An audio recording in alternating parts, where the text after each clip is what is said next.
So if you're a B2B founder, growth specialist, or you're new to all this, but you're looking to scale up really quickly and aggressively, this one's for you. So we're going to dive in quickly to the important parts of this document. So what am I trying to show you here? Well, I'm trying to show you how to scale up, our mechanisms and our case studies, and how all this fits together so that you can succeed as well with our program. So jumping in, you want to have initially a service or product USP. Now this needs to just be something that stands out between you or your company.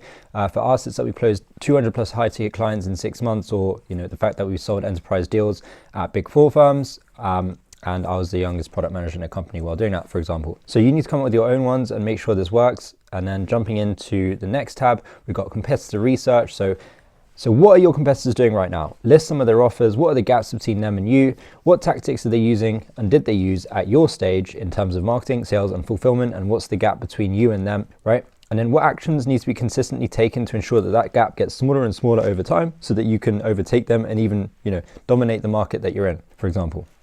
But this takes time. This isn't a one quick trick strategy of doing that. This will be a long-winded process, and if you do it consistently and methodically, it will happen a lot sooner than you think. So what systems do you need to autonomously build as well, so that when all else fails, the minimum result, which is your desired one, is still going to happen? So we like to work on these types of premises so that you avoid failure and succeed at all costs. So jumping in, we want to focus on a few milestones that you want to figure out in your first 6 months jumping in, for example. So for example, month 1 is generate 20 leads, then you want to close some deals, then you want to get a testimonial, outsource sales to a closer, close some more deals, then start closing deals and ensuring that the backend can handle all of these, new clients coming in, then get those testimonials, close a lot more deals, and start scaling that sales team until you can go basically crazy, or exponential as I like to call it, and then generate more and more revenue and potentially aim for that exit depending on the type of business model you're running. If not, no worries, you can still run this as an empire, right? So jumping into client success, so you want to figure out what kind of offers work well for your ICP, your ideal customer profile. In this case, for example, this particular offer, it offers a 1.5x return on sales growth in 6 months.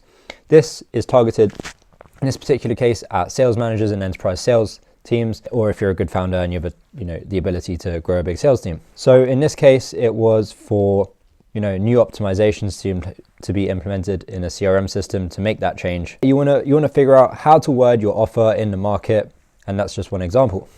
So obviously your ideal customer profile, your ICP, is going to be crucial here. You want to figure out which ones might be best, what geographies, what roles, what industries and company sizes, etc. Standard stuff in that case. And then here's an interesting part of that.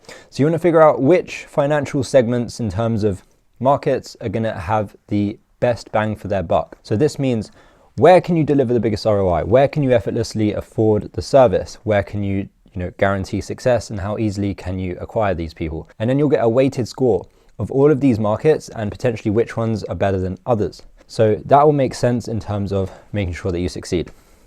So the marketing argument, this is how do you phrase your offer and succeed that way, and what time frame are you going to start promising things to happen in, and what kind of risks are you going to avoid by doing that. The same way we've done this for multiple other companies, like the following. We did set up an offer and scale Drew, Steve, Costas, Jared, Diego, etc., Scott. There's way more, but yeah, so you get the gist, and that's how those worked out. So if we jump back into the rest of this doc, so a few other important things to remember. So after the marketing argument, there's the sales argument, which is how do you phrase the final result so that it gets the final outcome that you're looking to get someone. The marketing argument gets people in, the sales argument closes them and gets them the outcome. So next, you want to figure out what mechanism are you using to scale your offer. So we've done every single one of these and succeeded and generated millions in pipeline deals from nearly every single one of these channels here. We have a lot of partners that work on solving these problems as well. So, depending on your unique situation, one of these might be most relevant. Maybe it's this one, and this one, for example. So there's never a reason to get caught up on which strategy is the one for you, because based on where your ICP is, based on the cost per lead estimates for that platform, we will, work together to figure out the best platform for you. A quick example of the leads that we've generated in all of these different platforms. Cold email, 1.24 million. LinkedIn, 100K plus revenue, 4,000 plus booked calls. Meta, 60K in a few months. So these type of things are very common, and depending on what channel you want to scale up, we can scale up beyond those numbers and get you the results that you're after. So another thing is sales assets. What kind of assets are you using right now that are going to really pack a punch? Have you put things together that really resonate with your ideal customer profile? Profit model. This one's really important. So what are your numbers in terms of cost per lead, cost per acquisition, show up rates? All of these numbers, if you figure them out in precise detail, you have to do this just once, maybe twice, and figure it out for maybe 1 or 2 offers.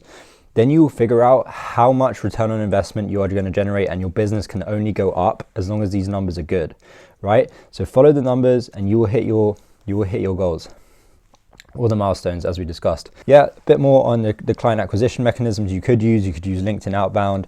You could use various types of mechanisms. The funnel comes into this. So what kind of funnel might we set up at some point?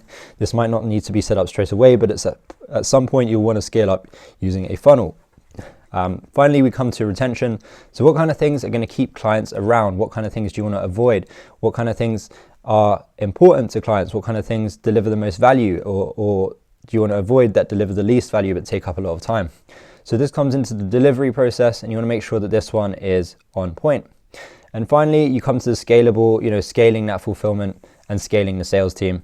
Both important things to figure out further on when you want to scale past $1 million, up to 10 million even, and beyond. So hope this was helpful. And if you're interested in learning more, book a call and look forward to speaking.